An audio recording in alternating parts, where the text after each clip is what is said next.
Tragédias, crimes chocantes, perdas irreparáveis, a natureza em ação, protestos, fatos marcantes de um ano que entra para a história. Sejam muito bem-vindos à Retrospectiva 2018 Pernambuco.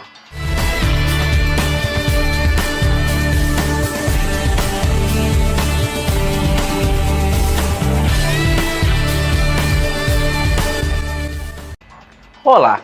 2018 está quase dando adeus e chegou a hora de relembrarmos o que aconteceu de mais importante no estado neste ano intenso. Tão intenso que ele já começou com protestos dos funcionários do Hospital da Restauração na zona central do Recife. Os servidores da saúde se mobilizaram em protesto contra a falta de pagamento de salários na manhã de 4 de janeiro em frente à unidade hospitalar no bairro do Derby. Com cartazes nas mãos, os funcionários de hospitais como Restauração, Getúlio Vargas, Barão de Lucena e Agamenon Magalhães interditaram o trânsito da Agamenon Magalhães, a principal avenida da cidade. Um amigo nosso ele foi intimado por não pagamento da pensão alimentícia, justamente pelo não pagamento desses extras que já vão há 4 meses sem ninguém receber um centavo. As queixas de falta de pagamento eram antigas. Desde setembro de 2017, que os profissionais estavam com os vencimentos em aberto. Saímos de casa com o nosso dinheiro, com nossa passagem. A gente passou Natal, Ano Novo, sem dinheiro, sem confraternização com a família, porque viemos trabalhar, porque os pacientes e nossa supervisora não tem nada a ver com a situação, mas é muito difícil de viver nessa situação. Uma tragédia abalou Pernambuco em janeiro. Cai na Praia do Pina, em Boa Viagem, o Globocop. Um bom dia cheio de alegria por parte do apresentador do jornalístico matinal da TV Globo Recife. Era dia de estreia na emissora, a inauguração da nova identidade visual dos programas da casa. Mas uma tragédia estava por vir. Foi na manhã de 23 de janeiro, pouco depois de uma entrada ao vivo e ainda durante a exibição do Bom Dia Pernambuco, que um helicóptero da empresa Elisai, que prestava serviços ao canal, caiu na Praia do Pina, na zona sul da capital. De imediato, populares entraram no mar, tentando salvar os 3 tripulantes. A aeronave caiu nas proximidades da Avenida Antônio de Góes, no Pina. Até às 6h50 da manhã desta terça-feira, 2 mortes foram confirmadas e uma outra vítima foi socorrida até o Hospital da Restauração, na zona central do Recife. O Corpo de Bombeiros realiza buscas pela aeronave que afundou no mar. Ainda naquela manhã, foram confirmadas as mortes do piloto da aeronave, Daniel Galvão, e da sargento Lia, supervisora da Elisai. Dias depois, o último ocupante, o operador de transmissão Miguel Brendo, também veio a falecer no Hospital da Restauração. Até hoje, ainda não há uma explicação concreta acerca dos motivos do acidente. Num ano de altos e baixos, tivemos surtos de doenças e ficamos às escuras. Mas foi em 2018 que explodiu o sucesso. De Jaboatão dos Guararapes para o Brasil, a MC Loma e as gêmeas Lacração.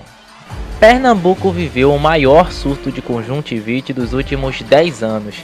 Nos 5 primeiros meses de 2018, foram 37.047 casos confirmados, enquanto que no mesmo período de 2017 foram apenas 3.359, verificando-se aí um aumento de 37,47%. Ficou complicado atender quase 1.000 pessoas numa emergência que comporta 400. Estamos só esperando que a Secretaria de Saúde nos mande as unidades de saúde que estão disponíveis para que possa fazer esse atendimento e que a gente possa tentar mandar a população para esses serviços. A grande preocupação das autoridades é que a conjuntivite é uma doença sazonal, registrando-se os maiores números de casos durante o período escolar e em épocas festivas, a exemplo do Carnaval, quando há uma maior concentração de pessoas no mesmo lugar. Apesar disso, começou-se a perceber a elevação dos números em novembro de 2017. Para termos um 2019 sem um novo surto, é bom lembrar da necessidade de se evitar ambientes públicos, lavar sempre as mãos com sabão e não levá-las aos olhos. Em casa, não compartilhar toalhas, lenços ou qualquer objeto de uso pessoal. Entre janeiro e fevereiro, uma explosão no Recife e no Brasil. Paloma Roberta Silva Santos, Marielle Santos e Mirella Santos bombam na internet e na música. Nasce MC Loma e as gêmeas Lacração.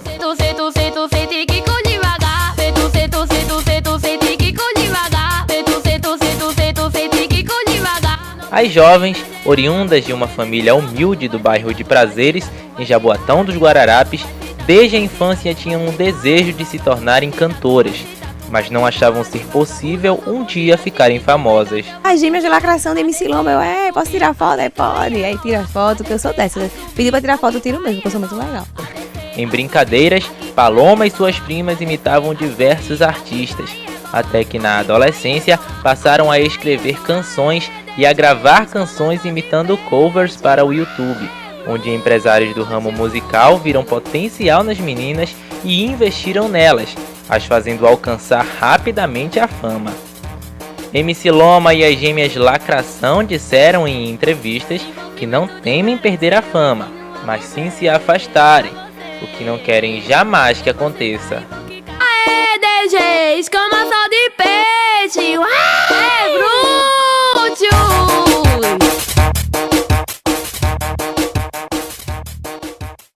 Uma falha na linha de transmissão da usina de Belo Monte, no Pará, interrompeu o fornecimento de energia em todos os estados do Nordeste, além de Amazonas, Pará, Tocantins e Amapá, na tarde de 21 de março de 2018. De acordo com o Operador Nacional do Sistema Elétrico, o ONS, a queda no suprimento afetou 22,5% da demanda de energia do país naquele momento. O corte foi provocado por uma perturbação na rede de transmissão de energia. Operada pela chinesa Start Grid, a linha foi inaugurada em dezembro de 2017. Segundo o ONS, a queda da linha provocou o desligamento de 18.000 megawatts de energia nas regiões Norte e Nordeste. Para proteger o resto do país, o operador pediu a distribuidoras de energia que cortassem 4,2 mil megawatts nas regiões Sudeste e Centro-Oeste. No Recife, o apagão provocou a interrupção das viagens do metrô e de trens urbanos. Muitos semáforos também pararam de funcionar, gerando caos no trânsito no fim da tarde. Foi em 2018 que nos deparamos com um crime que vai além do que podemos imaginar da maldade humana. Um bebê de 1 ano e 6 meses morreu após ser estuprado pelo padrasto. Em abril, um bebê de 1 ano e 6 meses morreu após ser estuprado na cidade de Bezerros, no agreste do estado. Os acusados são o padrasto e a mãe da criança. O Instituto Médico Legal identificou que o bebê teve perfuração no intestino e morreu em decorrência de uma hemorragia interna. De acordo com as investigações, a mãe da criança teria conhecido o suspeito do crime há pouco mais de um mês antes do acontecido. Desde então, eles residiam na casa com os 3 filhos dela. O delegado responsável pelo caso, Humberto Pimentel, afirmou que a genitora, mesmo percebendo que a criança estava nos últimos dias com medo do suspeito, ela o deixou sozinho com o padrasto.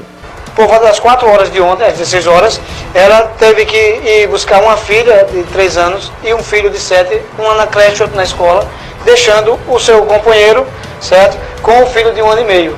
Não é filho dele, ela está com ele há 15 dias apenas. O que ocorre? Ao voltar, ele estava do lado de fora da residência e a criança estava no sofá, toda esmurecida e com vômitos pelo sofá e com a fralda já ter sido trocada por uma cueca. E das 5 horas até a meia-noite, ela deu banho na criança, ela disse que viu vestígios de sangue, alguns hematomas e nada fez, ainda questionou e nada. Como também ela não procurou nem a polícia, tampouco socorrer a criança. O médico que examinou a criança percebeu algumas marcas no corpo do bebê e entrou em contato com o delegado. O que me chamou a atenção foi o modo comportamental dos pais e o relato do pessoal do hospital sobre algumas marcas na criança. Segundo o relato, teriam ido em casa tomar banho e trocar de roupa, etc. E me chamou a atenção pelo fato de que esse tipo de comportamento é completamente atípico. Então, assim, na minha pouca experiência na medicina, quando morre uma criança, a família em peso vem e não sai de perto do corpo. É uma comoção bastante evidente. E o que falar da ação da natureza neste ano? 2018 registrou o mês de abril mais chuvoso desde 2011. Em abril, a chuva veio com toda a sua força no estado. Das 11 da noite de 10 de abril até as 11 da manhã do dia 11, a Prefeitura do Recife registrava um volume de 100 milímetros de chuva, um acumulado que era esperado para 10 dias. E como sempre, o caos se instaurou nas cidades da região metropolitana do Recife. Dos 326,3 milímetros esperados para todo o mês, 322 foram registrados em apenas 5 dias na capital pernambucana. Como de costume, as principais vias da cidade ficaram debaixo d'água. Em Jataúba, no Agreste, a enxurrada veio com tanta força que arrastou um carro com 5 pessoas em uma mesma família, deixando 4 delas mortas. Nos 25 primeiros dias de abril de 2018, foram contabilizados 426 milímetros de chuva na cidade, maior acúmulo desde 2011. Tem dificuldade para a pessoa dirigir, fora as bocas de lobo que é aberta. Imagina só, você pegar um ônibus e de repente ele começar a pegar fogo do nada. Pois é, esse caso curioso aconteceu em Olinda este ano. Teve também um homem que durante um surto atirou em seus vizinhos. E ainda sobrou tempo para os caminhoneiros pararem o Brasil. Em maio, um ônibus pegou fogo no Varadouro, em Olinda. O veículo trafegava no sentido Olinda quando sofreu uma pane no motor e começou a pegar fogo. O motorista ainda tentou controlar as chamas usando o extintor de incêndio, mas o fogo se espalhou rapidamente. Nenhum dos passageiros se feriu. Apenas o condutor do coletivo sofreu queimaduras leves na mão direita. Foi a mangueira que estourou do diesel, né, em cima do motor. O motor quente, eu creio isso, eu não sou nenhum técnico, mas eu acredito que tenha sido isso, né? Que tem, se vocês olharem, tem uma lista de diesel derramado desde a curva até aqui perto, né? Um homem de 37 anos foi morto após atirar em 5 pessoas e entrar em confronto com a polícia militar no centro do Cabo de Santo Agostinho em maio deste ano. Segundo a PM, André da Silva Santos atirou nas vítimas durante um ataque de fúria. Ele usava uma espingarda calibre 12 de 2 canos e um revólver calibre 38. Quando a equipe do 18º Batalhão da Polícia Militar chegou ao local, foi recebida a balas pelo homem, que foi ferido quando os militares reagiram aos tiros. De acordo com a Polícia Civil, André da Silva matou uma das vítimas a tiros e feriu uma idosa de 67 anos e 2 homens de 28 anos e outro de 49 em localidades diferentes do centro do Cabo. Ele se constatou várias perfurações, inclusive na geladeira, na parede, justamente de fora para dentro, que veio atingir inclusive a vítima acertando 3 tiros no rosto e 1 nas costas. Uma das pessoas baleadas morreu no local. O homem e as outras 4 vítimas foram encaminhadas para o Hospital Mendes Sampaio, no mesmo município. O atirador não resistiu e também faleceu. De acordo com a corporação, ao voltar para o local do crime, os policiais encontraram uma carta que seria de autoria do atirador, com conteúdo depressivo e relatos de problemas familiares. Era a prática dele, era uma conduta dele, ele não tinha motivação nenhuma para fazer isso daí. Ele já era acostumado a atirar aqui na comunidade, era metido a brabo e praticava esse tipo de conduta e depois ficava até falando para as pessoas: cadê a polícia? Vai chamar a polícia agora, né? Até ameaçando o pessoal, caso a vizinhança denunciasse essas atitudes dele. Como você está vendo, acabou com toda a estrutura da família. Meu sobrinho, aniversário, final de ano, abraço, beijo, muito família, porque só sou 2 irmãos, eu e mais 2 irmãos, e a gente estamos numa união completa. O Brasil pegou fogo em maio, ou melhor, parou com a greve dos caminhoneiros. Em Pernambuco, muitas dificuldades para a população. Aulas suspensas em escolas e universidades, escassez do gás de cozinha. Nos diversos postos, filas quilométricas que duravam dias, com motoristas em busca de combustível que estava em falta. Os ônibus circulavam com frotas bem mais tímidas, assim como o metrô. Teve até paralisação no aeroporto dos Guararapes por conta do desabastecimento. Tudo começou por conta da mobilização dos caminhoneiros contra o aumento do preço do diesel, que acabou se alastrando por todo o Brasil. Durante o pronunciamento do presidente Michel Temer, revelando as medidas que seriam tomadas para pôr um fim à greve, panelaça em Boa Viagem.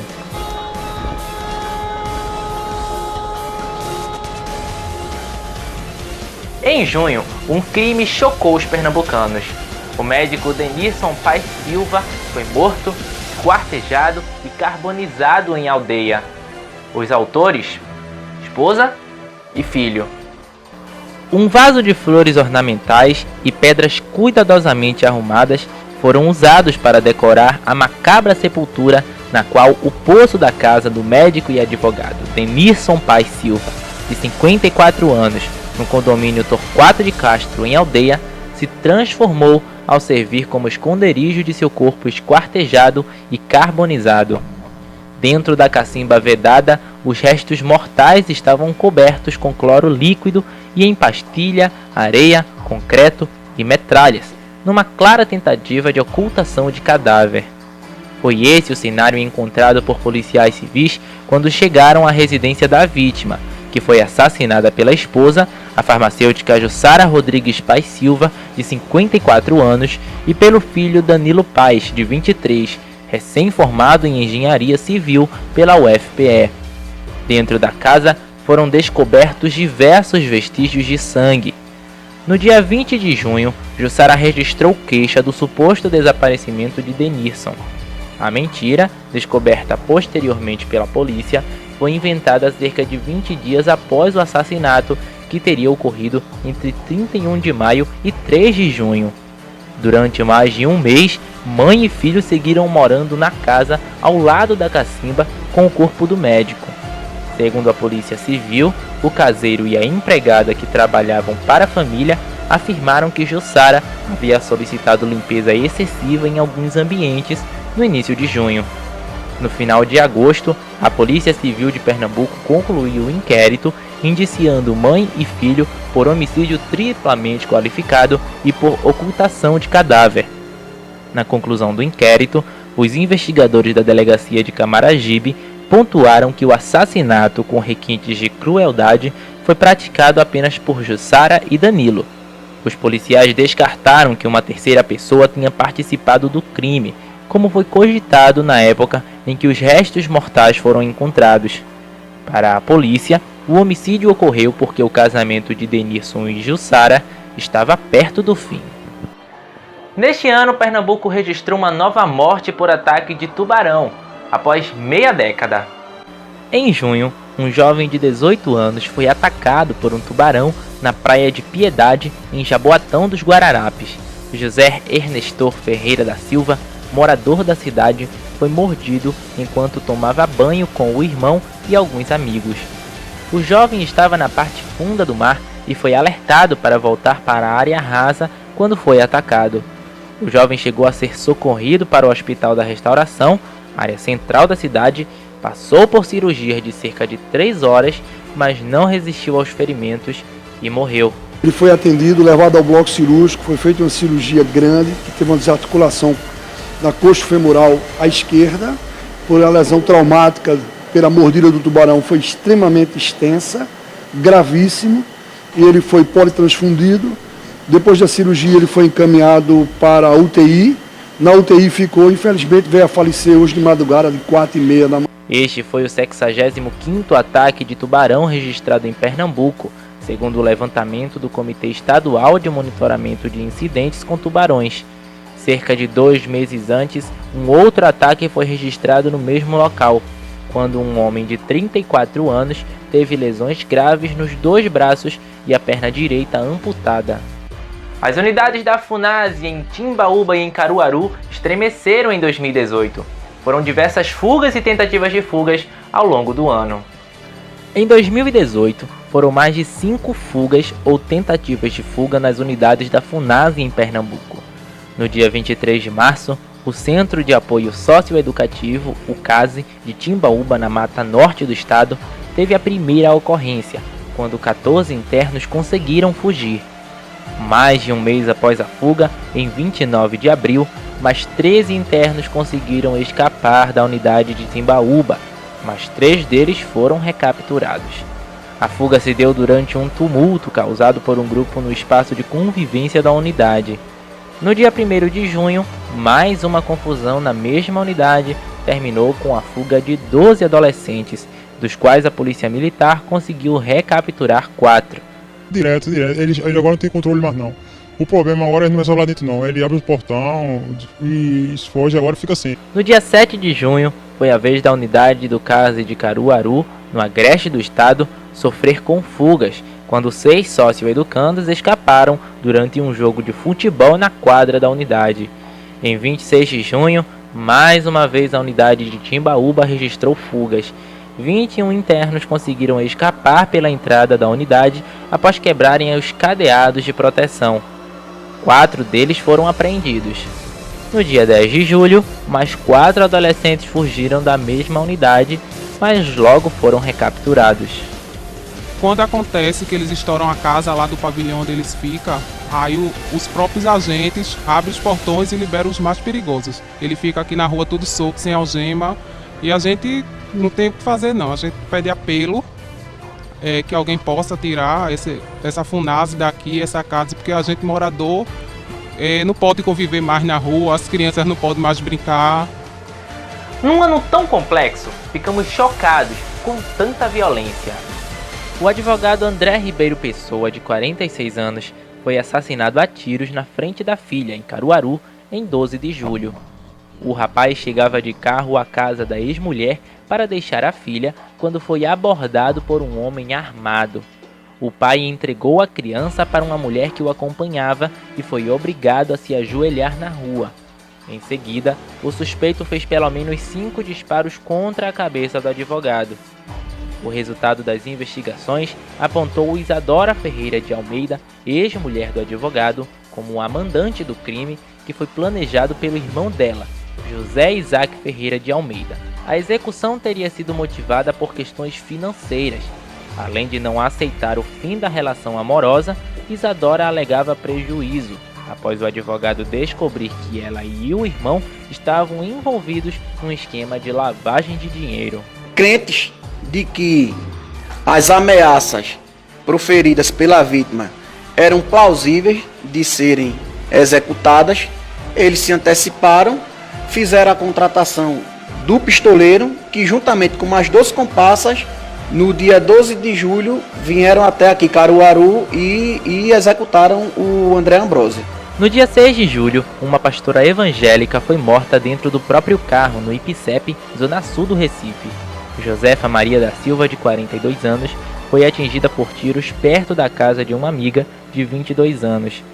Josefa morava em João Pessoa e era pastora da igreja Rompendo em Fé, com sede em Boa Viagem, também na zona sul da cidade. O microempresário José Luiz da Silva, de 37 anos, com quem a amiga da pastora teve um relacionamento extraconjugal, foi preso suspeito de cometer o crime. O suspeito estava com ciúmes da relação da ex-amante com a pastora, pois elas eram bem próximas. Era execução. Vieram realmente para matar ela, não foi tipo algum assalto, nada, vieram para matar ela. Ela já tinha falado se alguém ameaçava, se tinha se desentendido com alguém? Não, eu não sei, apesar que ela não me conta os problemas dela assim, vida pessoal dela, também não me mete em alguma coisa, nem pergunto. Porque a gente era muito amiga, mas ela não dizia coisa pessoal dela. Só dizia que ia sair, essas coisas todas, pra igreja, pro culto, viajar com os filhos dela, era a única coisa que ela dizia. O brega pernambucano perde um de seus maiores representantes. Foi em agosto que nos deixou Davison Carlos, vocalista da banda Torpedo. Isso é só uma fase ruim, não acabe com a gente assim. Lutando contra um câncer no fígado há 1 ano, o cantor Davison Carlos, vocalista da banda Torpedo, faleceu aos 30 anos em 19 de agosto de 2018. O quadro de saúde do artista se agravou na madrugada do dia 10 de agosto. Segundo informações do empresário da banda, o artista foi internado na unidade de tratamento intensivo, a UTI, de um hospital no bairro do Derby, área central do Recife, e respirava com a ajuda de aparelhos. O cantor deu entrada no hospital um dia antes do evento beneficente, Todos com Davison Cares, promovido para arrecadar dinheiro para o tratamento do artista. Davison Cares foi diagnosticado aos 28 anos com câncer em julho de 2017, quando precisou diminuir a agenda de shows e se ausentar dos palcos para tratar a doença. Desde então, ele se submetia a um tratamento com sessões de quimioterapia e medicamentos. Ele falava pra mim, tu vai ter que segurar a barra. Me tratar. De que, Davidson? Você vai ficar sozinho. Presta atenção, pegue logo o costume da coisa, porque eu vou ter que me afastar. Nascido em 21 de abril de 1988, Davison havia trabalhado como garçom antes de entrar para o mundo da música.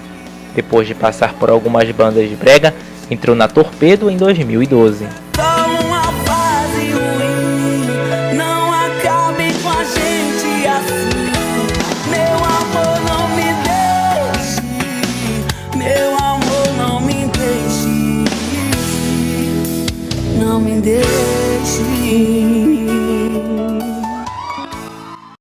O jornalismo pernambucano e brasileiro chora a perda de uma de suas maiores representantes. Em 2018, demos adeus a Graça Araújo. E amanhã é feriado da independência do Brasil e por isso os bancos, as escolas e as repartições públicas não funcionam. O comércio do centro e dos bairros tem funcionamento facultativo, abre se quiser. As lojas, os shoppings vão funcionar em horário especial, abrindo ao meio-dia. Os supermercados funcionam em horário normal e o TV Jornal ao meio-dia também amanhã, às 11h30 da manhã, aqui ao vivo para fazer companhia para você. Morreu aos 62 anos a jornalista pernambucana Graça Araújo. A apresentadora sofreu um acidente vascular cerebral hemorrágico no dia 6 de setembro e teve falência múltipla nos órgãos. O velório aconteceu no cemitério Morada da Paz, em Paulista, no Grande Recife. Depois das homenagens prestadas por parentes, amigos e fãs, houve uma cerimônia de cremação do corpo. Com Graça a gente dividia assunto de trabalho, assunto de casa, assunto de tudo. 30 anos, né? Aí, não tenha dúvida, eu tô morto um pedaço. Graça estava em coma profundo e estava sendo monitorada para uma possível doação de órgãos, desejo sinalizado pela família. No entanto, o funcionamento irregular dos órgãos foi notado pela equipe do hospital.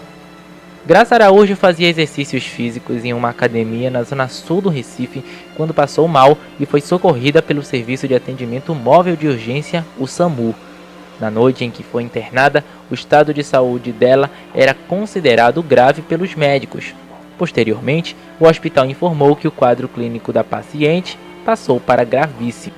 Nascida em 2 de abril de 1956 em Itambé, na zona da Mata de Pernambuco, Maria Graciliane Araújo da Silva seguiu para São Paulo ainda criança. Começou a trabalhar aos 14 anos e antes de chegar ao jornalismo sonhava em ser médica. E para ajudar a pagar as despesas de casa, foi auxiliar de embalagem de enxovais de bebê, funcionária de uma indústria e balconista. Ao trabalhar numa editora de uma revista de construção, desenvolveu interesse pelo ofício de comunicar. Formou-se em jornalismo em 1983 pela Universidade Alcântara Machado de São Paulo. Graça Araújo seguiu para Recife no mesmo ano. Antes de trabalhar na TV, passou pelas rádios Transamérica e Clube. Na TV Globo, esteve durante um mês na apresentação do programa TV Mulher. Graça também trabalhou na extinta TV Manchete.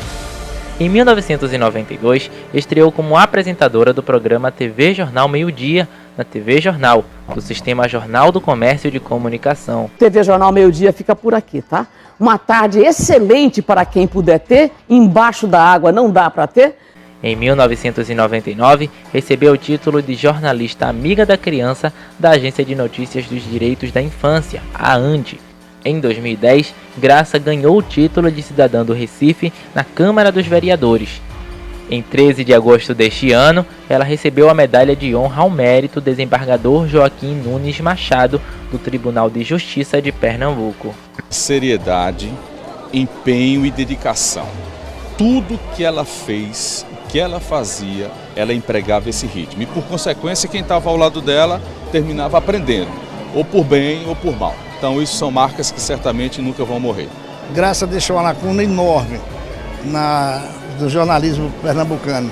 A ficha ainda não caiu, mas assim, é muito triste. Para mim foi uma perda muito prematura e o sentimento é de tristeza.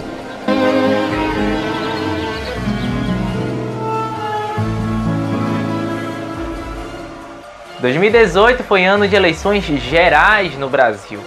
E num momento decisivo para os rumos do Estado, os pernambucanos optaram por reeleger o atual governador Paulo Câmara, do PSB.